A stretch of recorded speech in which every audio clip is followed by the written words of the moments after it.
So it will be an informal conversation, and basically we're translating to this context things that we have discussed in private in the past.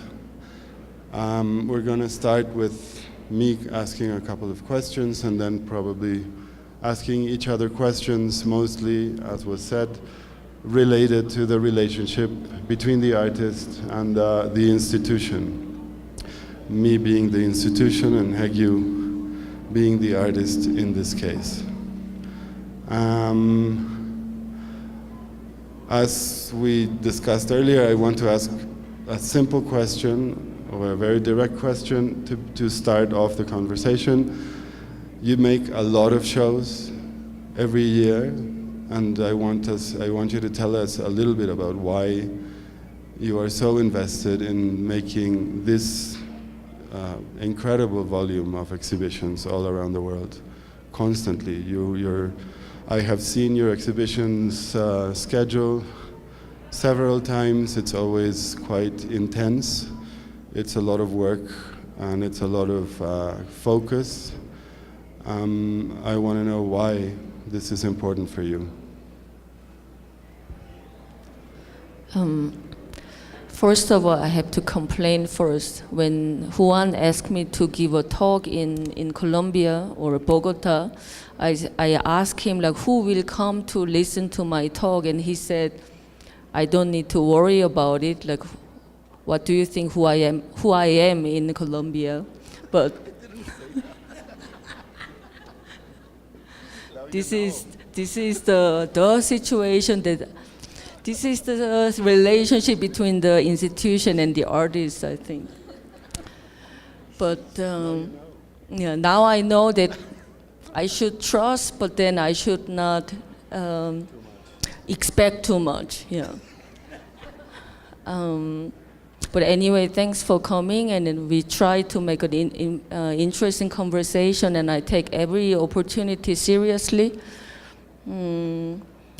So coming back to the question, yeah, why do I making so many exhibitions? I do that a lot. I do get that comment a lot. Haegue, like from friends, from colleagues, and from my family, that everybody asking, oh, you work a lot. And I think there are many different levels of the answers I can deliver. I think the first level is maybe character-based answer. I do believe, you know, that as an artist, you have to be very loyal to your own nature, and I do tend to be very restless, and I do have a preference for intensity. I'm not a relaxed person, and I don't want to pretend, and there is no absolute virtue I should adopt myself. And other level is maybe the way how I make my career or shape my career. I do believe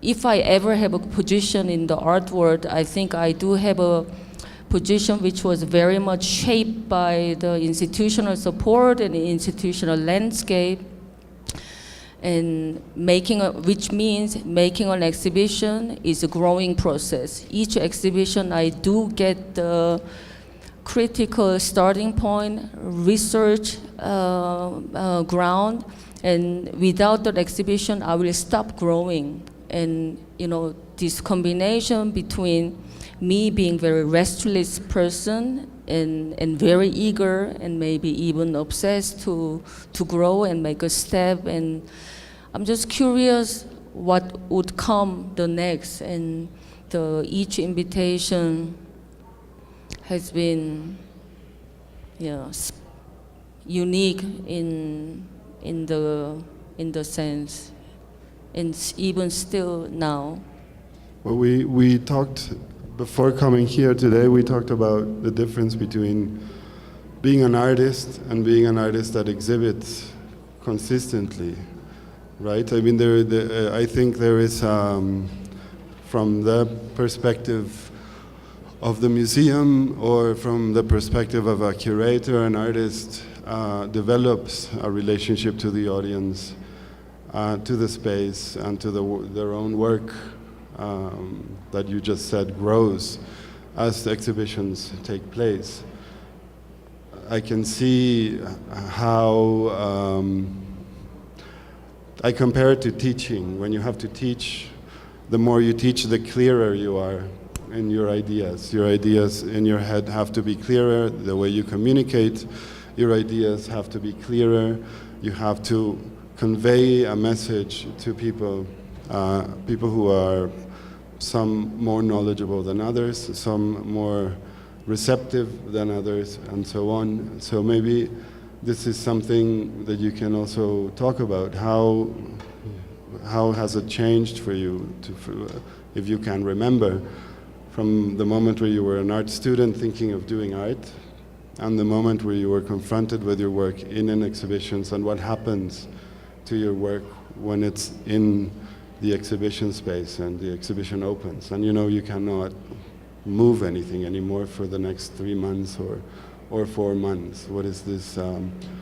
How does this affect you and your relationship to the work, and how does that affect or influence your sense of an audience or a public for your installations and your sculptures and so on? I think the first question was the distinction between the producing a piece and making an exhibition, right? I do make a distinction in between. For me, it's not exactly the same, but at the same time, there is no order. What has to come first or what has to come later that I can tell. Sometimes, of course, the project or exhibition initiate a piece, for sure, but I don't want to be dependent that I can only make a piece if I have an invitation from the institution, because it's such a passive situation, right? So the studio practice as well as the exhibiting practice are both important. And another aspect I would like to put up front is that I try not to put a great value on consequences. Like, you know, we know in the art world, there is a readable or recognizable consequential way of working or a visual code that is the recipe how one establishes oneself, and I try not to have that. Like, I'm indecisive, I'm inconsequential, and if that become maybe another recognizing element, that I have to even abandon that. But so far, I didn't make a distinction when I initiate to create a piece and when an exhibition trigger a piece. There is no hierarchy in between. But for sure, exhibition, as I said, exhibition, especially in an institutional exhibition, provided such a nurturing ground that I could not mobilize on my own as an individual artist. And one thing is maybe the resource and maybe organization, but also like research part. You know, we are talking about maybe in an exhibition in Latin America, like it's very hard to dream in that dimension as an individual artist and initiate something. I think sometimes we have to do that, but it's not always easy and accessible to think in that way. Like right now we're working on an exhibition at the Tamayo with an artist who makes maybe 300-400 works a year, but has no exhibitions. So we're doing this, so every time we visit him, there is an increased volume of works we have to deal with. But what you're saying is that at this point in your career, it's completely related. Your studio practice is always in relation to some exhibition, and your exhibitions can, you know, feed your studio practice or actually give it fuel in some way or another, right? You're not operating outside of this cycle of producing and exhibiting. You're not making works. Are you making any works that you know you will not be showing? Are you making any works to pass the time, to just keep them for yourself? Or is everything in your studio in this moment connected to the exhibition? Not true. Like, just as one example that I just opened an exhibition in France 2 weeks ago, and there is 2 drawings that is showing for the first time, and it is already a couple of years old. Yeah. And it happens every once in a while that you don't know where to put it, and then you forget by yourself, and then rediscover. Yeah. And in former, or one of our many conversations, or several actually, you've mentioned, you have several critical points about institutions, I know that.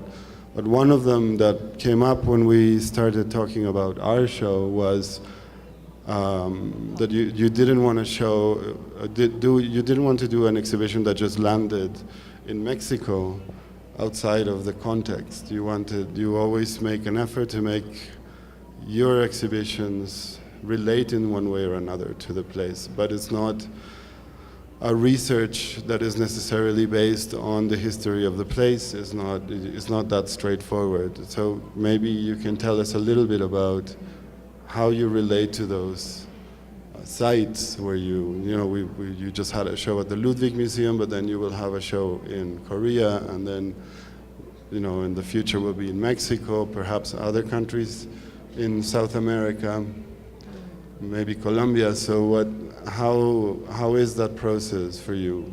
Because I know it's collaborative. I know you put pressure on me or anyone from the institution to also contribute to the significance of the gesture. It's not, your way to accept an invitation is to also question the nature of the invitation.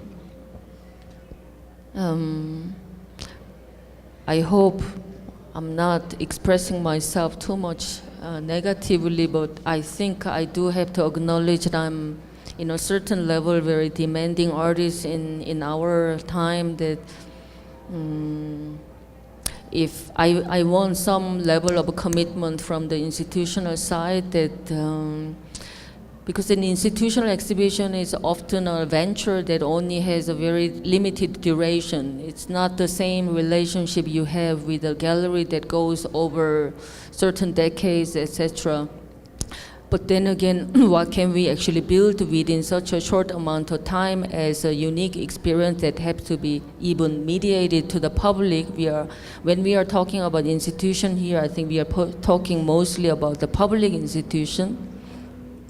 And the public institution come along with a certain community.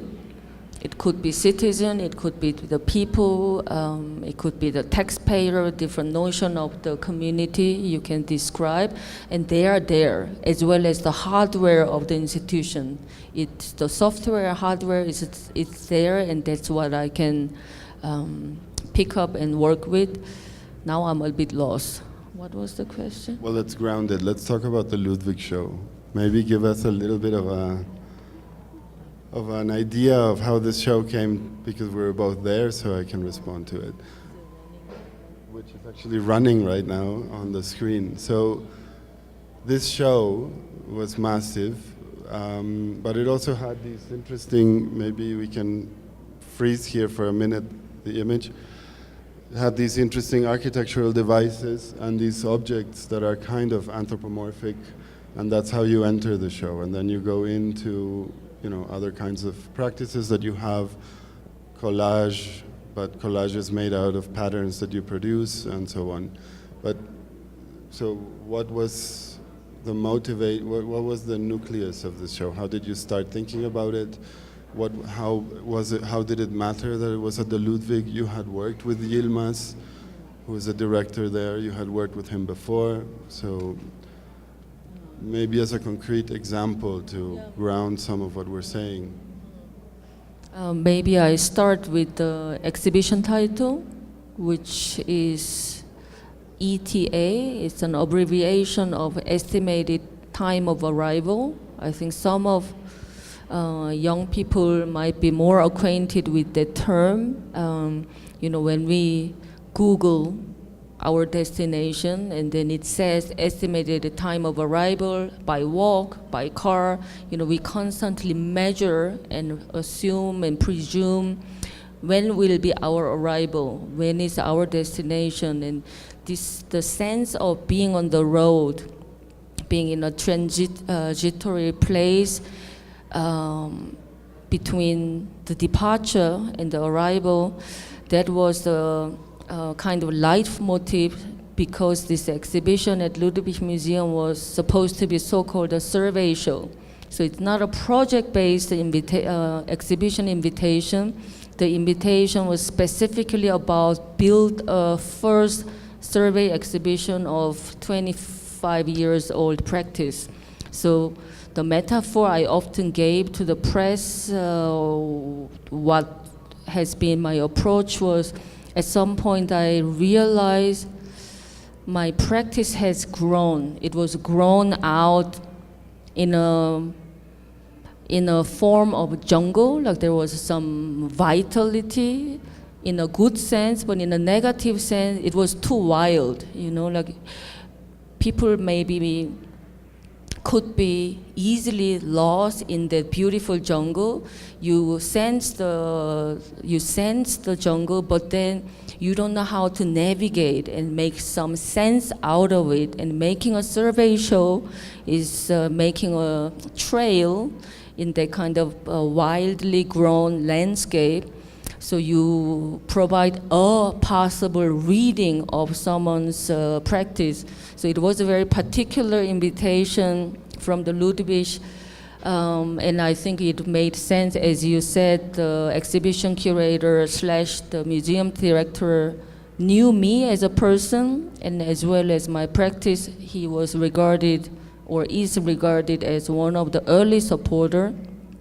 So he knows how to handle me, and he knows how to maybe he has his own expectation, what kind of show he would like to create. And I think him as a young director in a traditionally significant German cultural city, inviting a Korean artist seemingly irrelevant for that landscape, but then again maybe representative to the globalized generation, has very versatile style of the work. I think he had some insight and vision to place that exhibition right there. But then just as an additional thing that it was by chance that I got a prize that also gave us more opportunity to make a big book and more prominency. But I think the first motivation was using the museum, which has a 60s architecture and has different types of space and parkour, and then overlap with diverse practice, such as what you said, these so-called light sculpture as an example. So the space itself is a very open, long space. It's too big to call corridor, but it has such a strong transitional characteristic. There is only one way or to move or maybe return. So it's either frontal or backwards. So the wall I was building, proposed, reinforce actually the given characteristic of the space. Can we just let it run now? So that you can see the wall from the backside. So it actually, the effect of this triangular wall, which I call the shaped wall, is it makes actually the passage longer. And it makes a half transparency, it conceals and reveals at the same time, depends on how you walk around. It makes me think that, well, that we should clarify that institutions are not just places, they're also people, right? And I remember one conference on institutions where Miroslav Bauka's talk was basically listing the name of the people he had worked with in each of the institutions he had ever worked with, which was quite beautiful and poetical, because for him it was sounds like a Trace Emin listed of who she has ever slept with. You could say that. Continue. This is recorded. But yes, it does. At the same time, it means that your relationship to an institution is always filtered through personal relationships with the people who work in them. And then you have the case with Yilmaz, where he was in Graz, you worked together, he was an early supporter, and then Bregenz, sorry, and then he comes to Ludwig and invites you again. And I would like to know how it changes for you to work with somebody consistently as a curator, because now in the contemporary curatorial mind, you work with an artist once and then you move to another and to another. It's like, you know, as a curator, young curators especially have the idea that they just have to move through every artist in the list, but repeating is somehow become a little bit unusual. I am on the side of repeating, Jan Vo is on the side of repeating, Tacita Dean is on the side of repeating, so are you, repeating experiences with curators. But from your point of view, from my point of view, of course, it means that you develop a sense of complicity, understanding of the work, and you trust each other more, and better things come out of it.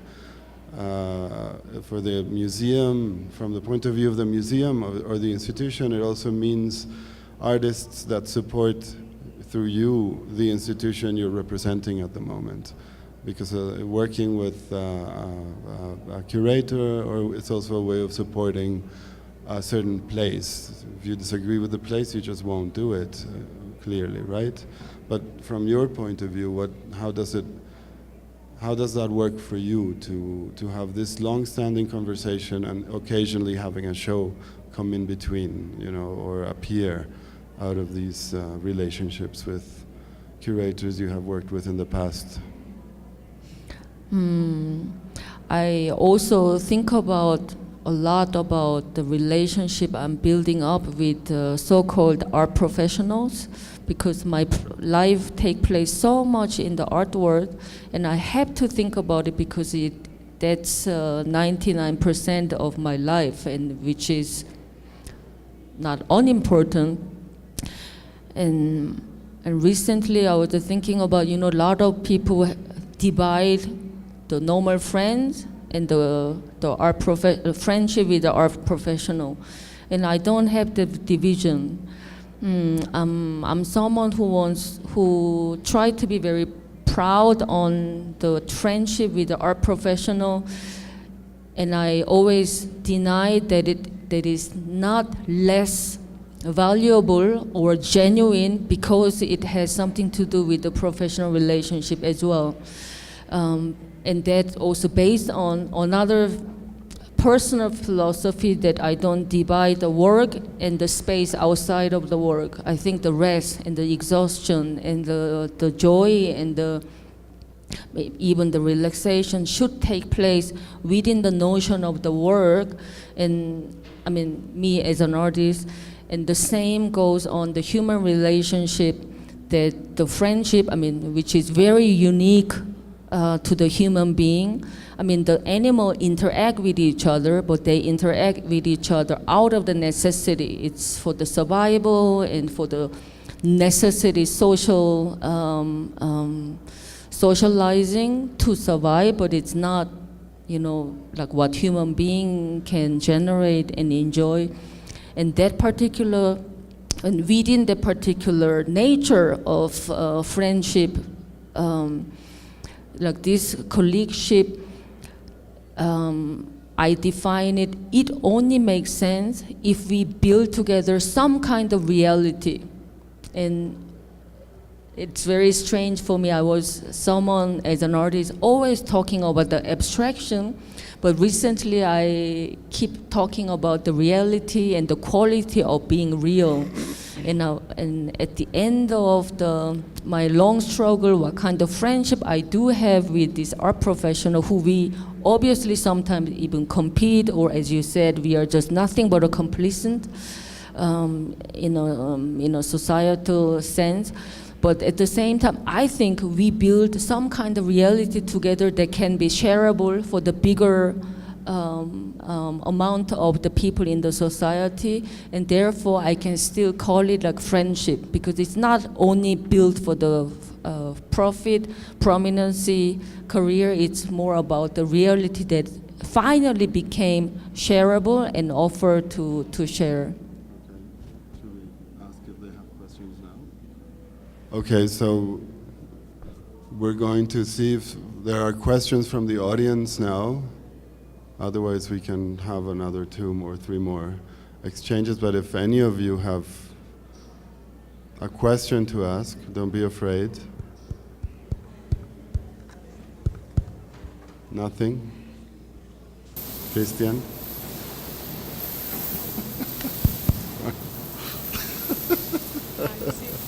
Yo tengo una. Okay. In these days in Colombia, have you had any new ideas seeping in how your works could go into a different direction that have a more Latin American undertone, something like that? I mean, one thing I keep realizing over and over again in Mexico and maybe here as well is the power of the modernism. And for instance, what I don't know, maybe it's interesting for you to introduce a little bit the recent history of Korea. So Korea hasn't been only colonized by Japanese for about 40 years. It's a very short period of colonialism we experienced. And then it ended in 1945, and there was a so-called Korean civil war between the communistic North and capitalistic South from 1950 to 1953. And from that on, there were decades of military dictatorship and heavy industrialization and economic growth and struggle, labor movement, student movement, so-called democratization movement. And we officially says we have a first democratically elected president, 92. And you can imagine how young the democracy is in a place in Korea which whole world today believe it's a trendy, developed, sophisticated country, which is true, but the development has been so condensed. So going back to my impression about the modernism here, I do think about modernism a lot in an aesthetic formal sense in Latin America, especially in Mexico and maybe here, but at the same time as a kind of excuse to reconsider whether there is a clash between so-called indigenous and by the Western imposed modernism, because we cannot argue that the modernism at large is an imposed export item. But then, of course, it has been naturalized in different senses. So I think that modern history I can mobilize through someone who grown up in Korea and have spent 70s and 80s, and juxtapose my perception today and imagine how it has been. The recent history could be the starting point. But it's only, that overlapping could be only interesting and important to me to imagine what the relevance I can build today as someone who's seemingly very irrelevant to a lot of places I'm traveling today. Another example of this irrelevance, which is very important word for me, has been the Middle East. Like each time I felt like so foreign and so exotic, like my own being has been so foreign and alienating, but then that real relevance was such a motivation for me as well, but not necessarily to overcome. I think that's a wrong mistake which feed back to the modernistic thinking. So I I do struggle with the irrelevance and alienation, but without attempting on any resolutionary overcome, if it make any sense. You talk about modernism, but your forms come from all over the place, and very often the forms come from very simple objects that are, you know, inexpensive, easily available. And then the parts of your work that have to do with modernism are deliberately crafted by you. So, you know, these patterns you make, and then you remake them, and then you cut them and remake them into collages. But in your sculptural work, you have one relationship to modernism, like Sol LeWitt, or, you know, these iconic figures. So maybe you can talk a little bit about these pieces. But also in the moving sculptures, they have a humorous element, but they're also quite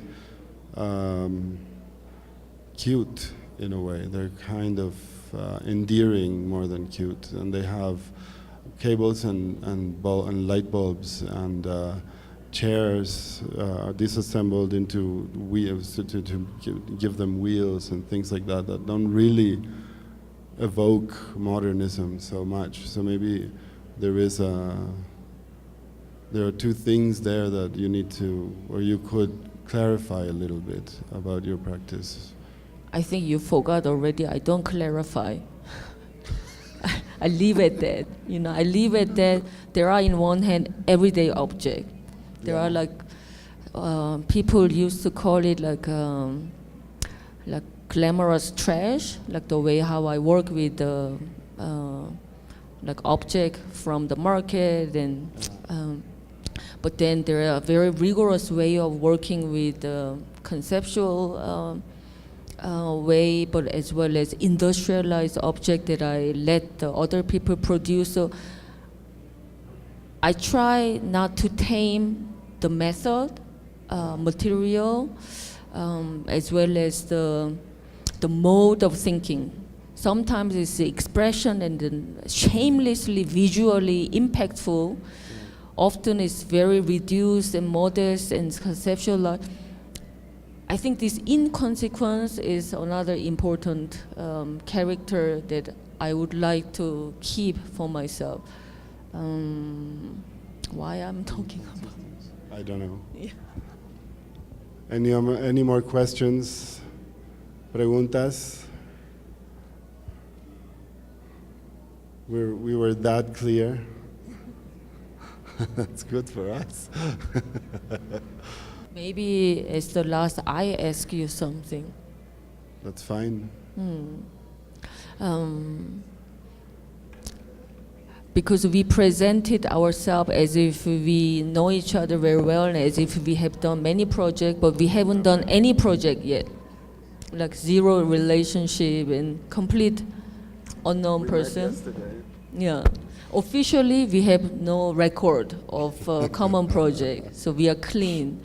But at the same time, I know your project, and I do try to understand how you think and sensibility, and that is also very common process for me. If I get an invitation, I mean, it's always passive, you know, I get approached, you know, I don't approach the institution. But then again, my active reaction would only then start with an observation, an assumption and imagination and demand and whatsoever. And I was interested in such a, I would say, kind of eccentric person like Juan Gaitán, too clever to be in a public institution. And what made him so attracted to this institution, and that was one of my main curiosity. The one I'm in right now, the Tamayo, you mean? Yeah. Potential. I'm interested in places that have potential. I'm not so interested in things that are already done and perfectly crafted. You know, there are museums that you get the sense that everything is working perfectly from the outside. Of course, in the inside, nothing is working perfectly, but they're so settled in their public image and seems to be so well organized. They kind of, I imagine myself being a little bit bored. I need a challenge to move things into another level. So the Tamayo Museum is an iconic place, but at the same time it's in Mexico in a context where you can still construct and discover new paths for institutions to develop. Just one question, like the building, the iconic building, do you see that is like endlessly positive heritage, or is there any critical, agonizing element towards to it? I think, as you know, because we've discussed this and this was how I invited you, there is a tendency in Mexico to idolize everything. It's a country that idolizes architects and architecture and their archaeological past and so on. And I don't think that's a healthy perspective all the time. It's to me, it's important that the building is what it is. It's always been the first show I ever did was about that. That was the invitation to the artists to work with a very old, complicated space and not aspire to a better space or to a more white cube-like space, or just deal with it the way it is and make a work for this. The case of the Tamayo is the opposite because it's so gorgeous and full of light, and the architecture flows in such a nice way that basically you can put anything in it and it looks good. So you do have to challenge the building a little bit, and you have to and in challenging the building you can also find ways to move the whole project of the museum forward. So the program that ends this year is very classical, and the program that starts next year with a series of invitations, you being one of them, is designed to work against the architecture of the building, to make it disappear, to work through it, to ignore it, or do something like that as a way of generating a different kind of tension between the artist and the space, because it shouldn't be a boutique for beautiful works, the museum, in my opinion. So to go back to your earlier question, this is part of the quest and the possibilities that it gives you to work in a museum that is built and has a solid ground, but you feel it hasn't reached its full potential, and you can contribute to, moving it a little bit forward. How about, okay, you can describe it as a not yet fully unfolded potential, but I would put a bit different way. How about maybe Museum Tamayo have to be again put back on the timeline, maybe put back on the timeline in the sense it has to be more heavily juxtaposed with technical development of today. It has to be challenged by the conflicts around it. It can be just iconic and as you said, maybe endlessly idolized, because then it's not for me, like not challenge heritage, it's not a true heritage. Not a true relationship. I think our time is out. I'll just finish that answer. I think yes, to give it a more ample perspective, the whole point, I think, with art and also with literature and is to question even, or especially those things that seem to be settled in our minds. So idolizing heritage is not contributing to incorporating it into our actual life today. And you are right. Juxtaposing the building, it's a building that represents a very, well, it's a brutalist building to begin with, and it also represents a specific moment. And it has a collection, an original collection that is tied to that moment in the 80s when it was opened, but contemporary art has developed in ways that were not possible to anticipate back then. And I think it's interesting to think about the timeline as a timeline of the entropy. You know, as soon as we are in the live feed, you know, times are always escaping from us. Time is coming to us, but time is also escaping from us. So there is an idea of the gain as well as the loss. So put back on the timeline something that has been so frozen in the history actually is a kind of the time having entropy, actually, the potential to lose its heat. Well, if you mean entropy, I think the MoMA is in a state of entropy, and the Tate are also, you know, because they've entered this completely narcissistic era in which they're just building and building more to rescue themselves. This talk is recorded, so. Yes, but you know, you're talking about entropy. This is also entropy, you know, the compulsive rebuilding of the institution and expanding of the institution is an expression of an entropic relationship to the museum that Tamayo cannot grow for many reasons. One of them being that it's in the middle of a forest that is protected, so you cannot make it bigger. You cannot design, you know, real estate projects around the Tamayo. So the building itself is a part of its own collection, if I can put it that way.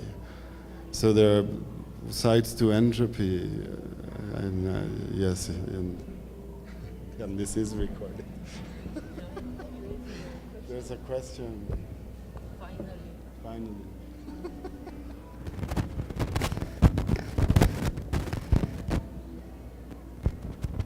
Usted acaba de hacer mención al pasado arqueológico. Estamos en una feria de arte contemporáneo, pero ella podría decirnos si toma elementos, por ejemplo, en el caso nuestro, precolombinos, ancestrales, para tomar pictogramas o para incorporarlos a su arte contemporáneo.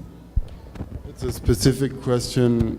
I don't know how much of that you got, but basically he's asking that we mentioned, for you, that we mentioned archaeological past in the context of idolization, and he's asking if in your work there is a relationship to archaeology.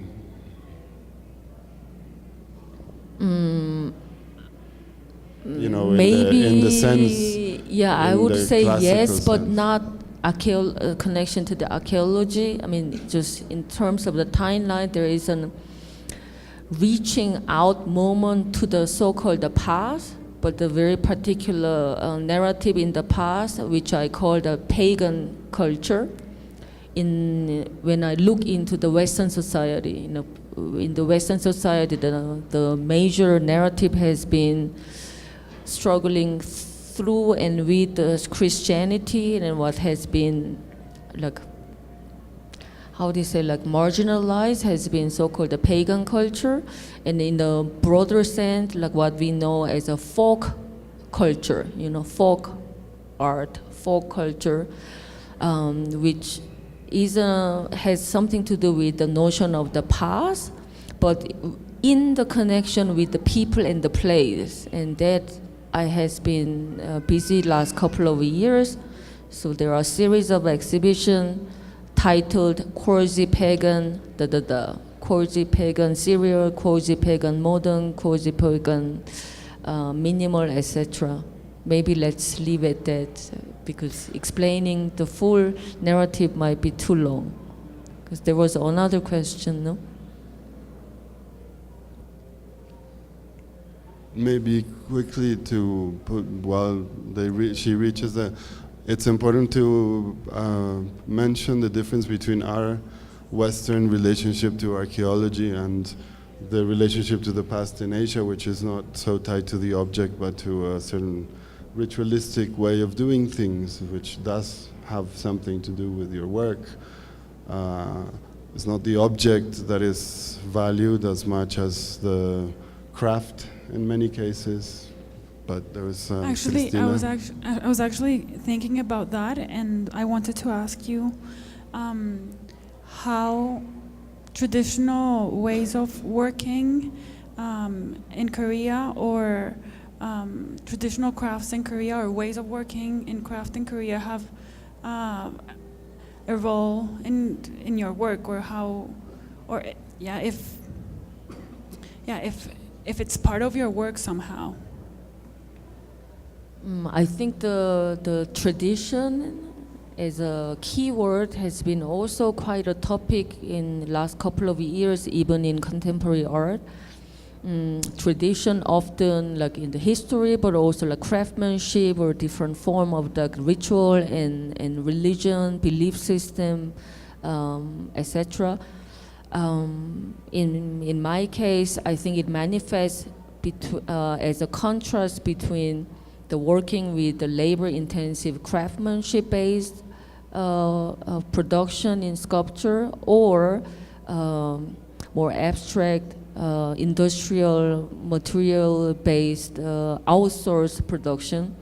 And I do both, and I have a great joy to learn the technique and get used to it, and even teach some and train some of my studio members that we do it together and develop reinterpretation of the, let's say, weaving, knotting, crocheting, most of time like types of inefficient weaving that I have been busy with.